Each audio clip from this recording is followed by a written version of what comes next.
ये वो इमारत है जिसकी तकदीर वक्त ने मानो खुद अपने हाथों से लिखी। पुराने हिंदुस्तान को आज का हिंदुस्तान बनने में जितने ज़माने लगे और जो कहानियां गढ़ी गई, दिल्ली का ये लाल किला उनका गवाह बना। पिछली 4 सदियों में इस इमारत ने इतिहास को ना जाने कितनी दफ़ा करवटें बदलते देखा। इस इमारत ने गुजरते दौर देखे हैं, बदलते ज़माने देखे हैं। वो हुकूमतें जिनकी बादशाहत कभी पूरे हिंदुस्तान पर थी, उन हुकूमतों को पल में नेस्तो नाबूद होते देखा है। इस वीडियो में आप लाल किले के बारे में 23 ऐसी बातें जानोगे जो शायद ही आपने पहले कभी सुनी होंगी। सो इस वीडियो को आखिर तक ज़रूर देखना। नंबर 23, दिल्ली के इस लाल किले का जो ये नाम है लाल किला, ये नाम किले की इन बड़ी सी लाल पत्थर से बनी बाउंड्री वॉल्स की वजह से पड़ा है। और ये नाम शायद 19वीं सदी में अंग्रेज़ों के ज़माने से पड़ा है। शायद वो अंग्रेज़ ही थे जिन्होंने इसे रेड फोर्ट कहना शुरू किया था। लेकिन बहुत कम लोग जानते हैं कि इस किले का असली नाम किला-ए मुबारक है। ये नाम शाहजहां ने इसे दिया था।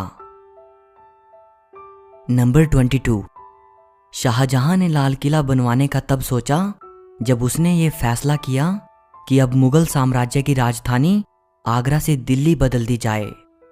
अकबर के ज़माने में मुगलों की राजधानी आगरा थी।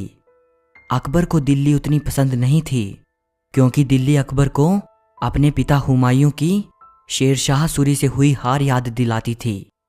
लेकिन शाहजहां आगरा की गर्मी से परेशान थे और उसने दिल्ली वापस आने का मन बना लिया। उसने तय किया कि मुगल साम्राज्य की राजधानी अब दिल्ली होनी चाहिए। दिल्ली में शाहजहां ने एक शहर बसाया जिसे नाम दिया गया शाहजहानाबाद। इसे अब पुरानी दिल्ली कहा जाता है। इसी शहर के बीच में भव्य लाल किले का निर्माण शुरू हुआ। नंबर 21, 1638 में शाहजहां ने लाल किला बनवाने का हुक्म दिया और पूरे 10 साल बाद 1648 में लाल किला बनकर तैयार हुआ। जब लाल किला बनकर तैयार हुआ उस वक्त शाहजहां अफगानिस्तान के काबुल में थे। जब उन्हें यह खबर दी गई तब बादशाह वहां से फौरन दिल्ली वापस आ गए। नंबर 20, लाल किले के 2 मुख्य दरवाजे थे, दिल्ली दरवाज़ा और लाहौरी दरवाज़ा। दिल्ली दरवाजे के ज़रिए ही शाहजहां नमाज के लिए जामा मस्जिद जाया करते थे। लेकिन बाद में औरंगज़ेब ने लाल किले के अंदर ही अपने और अपनी बेगमों के लिए निजी मस्जिद बनवा ली जिसे मोती मस्जिद कहा जाता है। नंबर 19, दिल्ली दरवाज़ा तो अब आम जनता के लिए खुला नहीं है। सिर्फ लाहौरी दरवाजे के ज़रिए ही लोग किले के अंदर जा सकते हैं। लाहौरी दरवाजे का नाम लाहौरी दरवाज़ा इसलिए पड़ा क्योंकि मुगलों के ज़माने में 3 शहर ऐतिहासिक और राजनीतिक दृष्टि से बड़े महत्वपूर्ण थे, दिल्ली, आगरा और लाहौर। और इस दरवाजे का जो फ्रंट है वो लाहौर शहर की तरफ है, इसीलिए इसे लाहौरी दरवाज़ा कहा जाता है। नंबर 18, इस लाहौरी दरवाजे के सामने औरंगज़ेब ने यह दीवार बनवा दी थी। इसे घूंघट वाली दीवार कहा जाता है। लाहौरी दरवाज़ा चांदनी चौक के बिल्कुल सामने पड़ता है और इस दरवाजे से दीवाने आम साफ दिखाई देता था जो कि बादशाह के बैठने की जगह थी। इसीलिए लोगों को बादशाह की अदब के लिहाज से चांदनी चौक पर पैदल चलना पड़ता था। ये दुविधा ख़त्म करने के लिए और किले को और भी प्रोटेक्शन देने के लिए औरंगज़ेब ने लाहौरी दरवाजे के सामने ये दीवार बनवा दी थी। शाहजहां को औरंगज़ेब की ये बात बिल्कुल पसंद नहीं आई। कहा जाता है कि चांदनी चौक पर खड़े होकर अगर कोई लाल किले को देखता था तब सामने लाहौरी दरवाज़ा बड़ा ही सुंदर दिखाई देता था। लेकिन बाद में दीवार बन जाने के बाद वो उतना भव्य नहीं रहा। जब ये दीवार बनवाई गई उन दिनों शाहजहां आगरा में कैद थे। आगरा से ही शाहजहां ने औरंगजेब को एक खत लिखा था। खत में शाहजहां ने लिखा था कि बेटे, दीवार बनवाकर मानो तुमने किले की दुल्हन के चेहरे पर घूंघट डाल दिया है। नंबर 17। इसी घूंघट वाली दीवार पर खड़े होकर 15 अगस्त 1947 को प्रधानमंत्री पंडित नेहरू ने पहली बार आज़ाद भारत का तिरंगा झंडा फहराया था। तब से लेकर आज तक ये सिलसिला हर साल दोहराया जाता है। नंबर 16। लाहौरी दरवाजे से अंदर जाते ही लाल किले का मीना बाजार शुरू हो जाता है। इसे छत्ता बाजार भी कहते हैं। ये बाजार शाहजहां ने अपनी बेगमों के लिए बनवाया था। किले में जिन चीज़ों का इस्तेमाल होता था उस तरह का सामान इस बाजार में मिलता था। एक ज़माना था जब अरब और फारस जैसे देशों से व्यापारी अपना सामान लेकर यहाँ आते थे, जिसे वो बादशाह की बेगमों और शहजादियों को बेचते थे। अच्छी बात यह है कि ये बाजार 350 साल बाद आज भी अपनी उन्हीं रंगीनियों के साथ जिंदा है और आज भी लोग यहाँ से तरह तरह का साजो सामान खरीद कर ले जाते हैं। नंबर 15। छत्ता बाजार ख़त्म होते ही सामने दिखाई पड़ता है नौबत खाना। नौबत खाने की ऊपरी मंजिल पर म्यूजिशियंस बैठते थे और यहाँ दिन में 5 बार नौबत बजती थी, अलग अलग वक्त को बतलाने के लिए। नौबत खाने में बादशाह के आने की घोषणा करने के लिए भी नौबत बजा करती थी।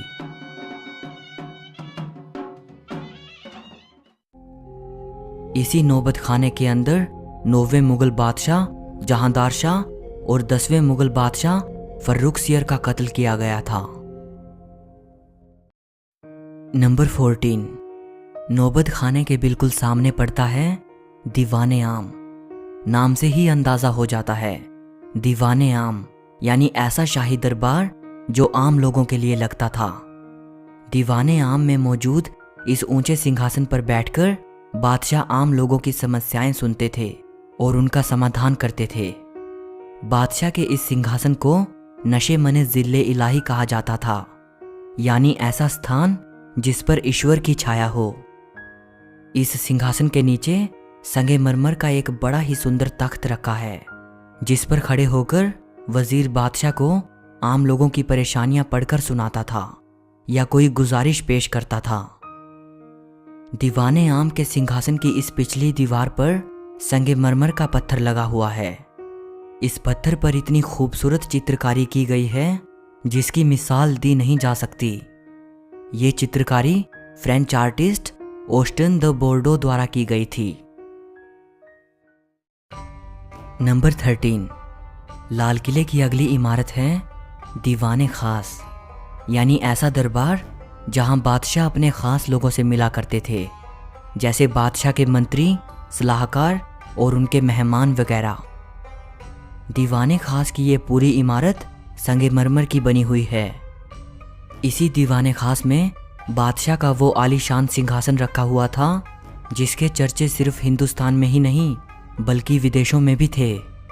बादशाह के इस सिंहासन का नाम था तख्ते ताऊस यानी पीकॉक थ्रोन। पीकॉक थ्रोन सोने चांदी और कीमती हीरे जवाहरातों से बना हुआ सिंहासन था।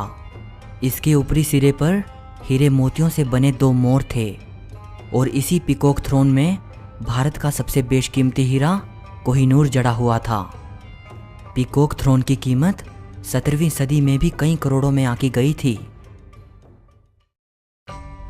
फिर 1739 में ईरान का बादशाह नादिर शाह भारत आया। उसने दिल्ली पर हमला बोल दिया।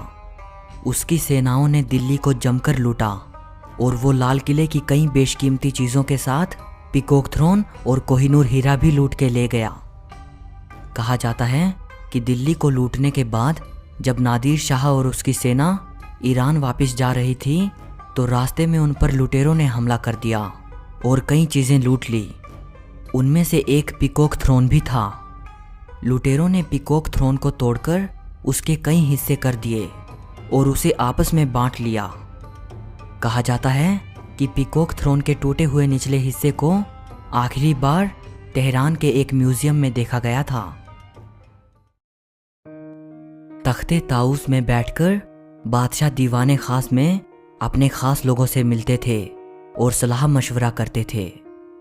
दीवाने खास लाल किले का सबसे खूबसूरत महल हुआ करता था।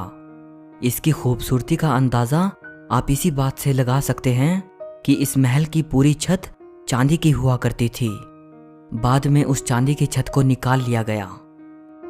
इसकी संगमरमर की दीवारों पर जगह जगह पर कीमती पत्थर और नगीने जड़े हुए थे, जिन्हें लोग निकाल कर ले गए। अब उनके सिर्फ निशान बाकी हैं। इसी दीवाने खास में फारसी की वो मशहूर पंक्तियां लिखी हैं।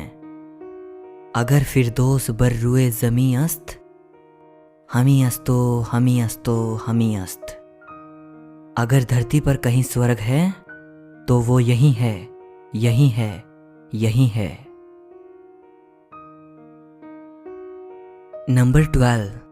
किले के अंदर अगर कोई सबसे सुंदरतम रचना थी तो वो थी नहरे बहिश्त, यानी स्वर्ग की नहर। इस नहर को शाहजहां ने जन्नत की परिकल्पना पर बनवाया था। नहरे बहिश्त जब महलों के अंदर से होती हुई बाग बगीचों के पास से बहती थी, तब मानो स्वर्ग जैसा एहसास करवाती थी। इसके बहने से पानी की बड़ी मधुर आवाज पैदा होती थी। नहरे बहिश्त में फव्वारे बने हुए थे। इससे निकलते फव्वारे मानो गर्मियों में भी सावन का एहसास करवाते थे। वैसे तो नहरे बहिश्त लाल किले के अंदर कई जगह से बहती थी, लेकिन इसे महलों के बीच में से इसलिए बनाया गया था ताकि नहर के पानी से महलों के अंदर ठंडक रहे। नहरे बहिश्त में पानी को चलाए रखने के लिए यमुना नदी से पानी उठाया जाता था। नंबर 11। शाहजहां ने अपनी रानियों और किले की अन्य शाही औरतों के लिए जो महल बनवाए थे, उनमें पहला महल है रंग महल। ये बहुत ही बड़ा महल है। इस महल के बीच से नहरे बहिश्त बहा करती थी, जो इसे गर्मियों में भी ठंडा रखती थी। अंग्रेजों ने अपनी हुकूमत के दौरान रंग महल को रसोई घर में बदल दिया था। इस महल की दीवारों पर बेशकीमती पत्थर और मोती जड़े हुए थे। दीवारों पर उन पत्थर और मोतियों के उखाड़े जाने के निशान देखे जा सकते हैं। नंबर 10। अगली इमारत है मुमताज़ महल। ये महल भी किले में रहने वाली शाही परिवार की औरतों के लिए था। इस महल का नाम शाहजहां ने अपनी प्रिय बेगम मुमताज़ के नाम पर रखा था, जिसकी मृत्यु काफ़ी समय पहले हो चुकी थी। इस महल में बादशाह और शहजादों के अलावा किसी और को आने की इजाज़त नहीं थी। जब अंग्रेज़ों ने लाल किले पर कब्जा कर लिया, उसके बाद मुमताज़ महल को उन्होंने जेल खाने में बदल दिया था। नंबर 9। रंग महल के पास मौजूद है खास महल। खास महल बादशाह का अपना निजी महल था। इस बड़ी सी इमारत के 3 मुख्य कमरे हैं। पहला तस्बीह खाना। इस कमरे में बैठकर बादशाह इबादत करते थे। दूसरा है ख्वाबगाह, यानी सपनों का महल। ये बादशाह का बेडरूम था। और तीसरा है बड़ी बैठक। यहाँ बादशाह फुर्सत की घड़ियों में बैठते थे और आराम फरमाते थे। नंबर 8। लाल किले में एक खूबसूरत बाग हुआ करता था, जिसे हयात बख्श बाग कहा जाता था। हयात बख्श बाग का मतलब होता है जिंदगी देने वाला बाग। आज किले में हयात बख्श बाग का सिर्फ खाली मैदान बाकी है, लेकिन एक ज़माना था जब इस बाग से खुशबूदार फव्वारे निकलते थे और यहाँ रंग बिरंगे फूल उगाए जाते थे। नंबर 7। हयात बख्श बाग के मैदान में बिल्कुल एक जैसी दिखने वाली 2 इमारतें आमने सामने मौजूद हैं। एक इमारत का नाम है सावन और दूसरी का भादों। क्योंकि फारसी मुगल दौर की आम बोलचाल की भाषा थी, इसीलिए किले में और जितनी भी इमारतें, महल और दूसरी चीज़ें मौजूद हैं, उन सभी के नाम फारसी भाषा में रखे गए थे, सिवाय इन 2 इमारतों के। इन इमारतों के नाम हिंदी महीनों के नाम पर रखे गए थे। जब कभी दिल्ली में बारिश होती थी तब एक इमारत में शाही परिवार के पुरुष और दूसरी में शाही औरतें बैठकर बारिश का आनंद लेती थी। नंबर 6, लाहौरी दरवाजे और दिल्ली दरवाजे के बाद लाल किले का एक तीसरा दरवाज़ा भी है जिसे यमुना गेट कहते हैं। ये दरवाज़ा नीचे से यमुना नदी की तरफ जाता था जहां बादशाह की नाव लगी होती थी। बादशाह नाव में बैठकर यमुना नदी के जरिए दिल्ली से दूसरे शहरों में जाते थे। नंबर 5, लाल किले के वैभव और इसके ऐतिहासिक महत्व को देखते हुए यूनेस्को ने इसे 2007 में वर्ल्ड हेरिटेज साइट घोषित किया था। नंबर 4, दिल्ली के इस लाल किले से जुड़ा हुआ एक और किला है जिसे सलीमगढ़ का किला कहा जाता है। सलीमगढ़ के किले को शेर शाह सूरी के बेटे सलीम शाह सूरी ने 1546 में बनवाया था। सलीमगढ़ का किला लाल किले से एक पुल के जरिए जुड़ा हुआ है। नंबर 3, लाल किले में एक और सुंदर बाग हुआ करता था जिसे मेहताब बाग कहते थे। इसे अंग्रेजों ने नेस्तो नाबूद कर दिया था और इस बाग की जगह पर फौजियों के लिए बैरक बनवा दिए गए। अंग्रेजों ने लाल किले की कई इमारतों को तोड़कर वहां अपनी ज़रूरत के हिसाब से बैरक और परेड ग्राउंड बनवा दिए। अंग्रेजों के बनाए ये बैरक विक्टोरियन आर्किटेक्चर का नमूना है।